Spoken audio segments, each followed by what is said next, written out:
Hi friends, welcome back to Paru Naresh recipes. నేను పారిజాత. ఇవాళ మన స్పెషల్ రెసిపీ వచ్చేసి అట్లు.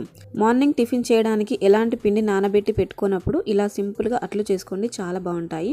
ఇవి చాలా సింపుల్గా చేసుకోవచ్చు, అప్పటికప్పుడు ఈజీగా చేసుకోవచ్చు అన్నమాట. టేస్ట్ కూడా చాలా బాగుంటాయి. మరి ఎలా చేయాలో చూపిస్తాను. దీనికోసం ముందుగా గిన్నెలోకి ఒక కప్పు నిండా బియ్యపిండి తీసుకోండి. ఏదైనా ఒక కప్పు తీసుకొని ఒక కప్పు బియ్యపిండి, అరకప్పు వరకు గోధుమ పిండి, మరో పావు కప్పు వరకు బొంబాయి రవ్వ, అలాగే ఒక టీ స్పూన్ కారం, మీ రుచికి తగ్గట్లుగా సాల్ట్, పావు టీ స్పూన్ అంత పసుపు, ఒక టీ స్పూన్ అల్లం వెల్లుల్లి పేస్ట్, ఒక టీ స్పూన్ వరకు జీలకర్ర, ఒక హాఫ్ టీ స్పూన్ వరకు వాము ఇలా నలిపి వేయండి, ఫ్లేవర్ బాగుంటుంది. అలాగే ఒక టేబుల్ స్పూన్ వరకు నువ్వులు కూడా ఈ అట్లలో చాలా మంచి టేస్ట్ వస్తాయి. అలాగే 2 టేబుల్ స్పూన్లు అంతా ఇలా చిన్నగా కట్ చేసిన ఉల్లిపాయ ముక్కలు నలిపి వేయండి. ఇలా ఇవన్నీ పిండిలో బాగా కలుపుకున్నాక ఇప్పుడు వాటర్ని యాడ్ చేసుకుంటూ పిండిని బాగా కలుపుకోవాలి. అంటే ఫస్ట్ ఇలా పిండిని కొంచెం గట్టిగా కలిపాక ఆ తర్వాత పిండిని లూజ్గా కలుపుకోవాలి.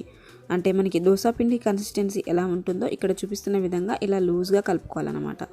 ఇలా లూజ్గా కలుపుకుంటేనే అట్లు బాగా వస్తాయి.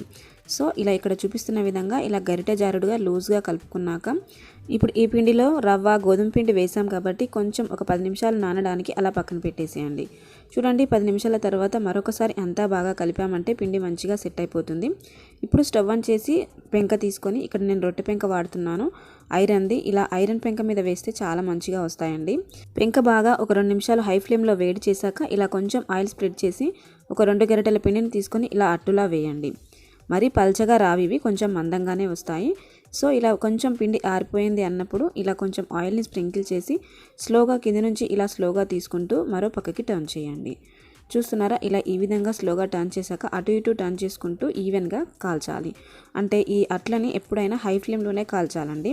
హై ఫ్లేమ్లో కాలిస్తేనే ఇవి లోపలి వరకు చక్కగా కాలుతాయి అన్నమాట. ఇలా 2 సైడ్స్ ఈవెన్గా మంచిగా కాలాక ఒక ప్లేట్లోకి తీసుకోవడమే. ఇప్పుడు రెండోసారి వేసేటప్పుడు కొంచెం ఆయిల్ స్ప్రెడ్ చేసి మళ్ళీ 2 గరిటెల పిండిని ఇలా అట్టులా వేసుకోవాలి.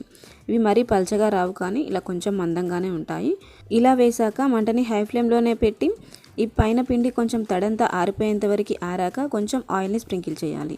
ఇలా సైడ్ నుంచి కొంచెం ఆయిల్ వేసామంటే ఈవెన్గా చక్కగా కాలుతుందన్నమాట. ఇప్పుడు స్లోగా కింద నుంచి తీస్తూ స్లోగా టర్న్ చేయాలి. చూడండి, ఇలా కింద నుంచి తీస్తుంటే ఈజీగా ఉడి వస్తుంది, మనకి పెంకకేం అతుక్కోకుండా ఈజీగా వస్తుంది. సో ఫస్ట్ దానికన్నా సెకండ్ నుంచి చక్కగా వస్తాయండి ఇవి. చూడండి, ఇలా అటు ఇటు టర్న్ చేసుకుంటూ ఈవెన్గా కాల్చాలి.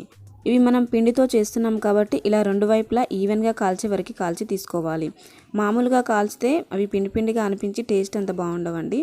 సో పిండిలా అనిపిస్తాయి. సో ఇలా ఈవెన్గా అటు ఇటు తిప్పుకుంటూ వీడియోలో చూపిస్తున్న విధంగా ఇలా 2 సైడ్స్లా సరిగ్గా కాల్చి ప్లేట్లోకి తీసుకోవడమే. ఇదే విధంగా మీకు ఎన్ని కావాలంటే అన్ని వేసి తీసుకోవడమే. అంతే అండి, చాలా బాగుంటాయి.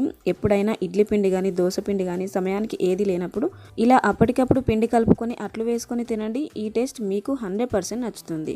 చాలా బాగుంటాయండి. ఒకసారి డెఫినెట్గా ఈ ప్రాసెస్లో ఒకసారి ట్రై చేయండి. ఇందులో మనం ఉప్పు, కారం అన్నీ వేసాం కాబట్టి ఇలా డైరెక్ట్గా అయినా తినొచ్చు, లేదా ఏదైనా పచ్చడి ఉంటే నంచుకుని అయినా తినొచ్చు. చాలా బాగుంటాయి. ఒకసారి డెఫినెట్గా ట్రై చేసి మీరు టేస్ట్ చేసి మీ ఫీడ్బ్యాక్ని కామెంట్ చేయండి.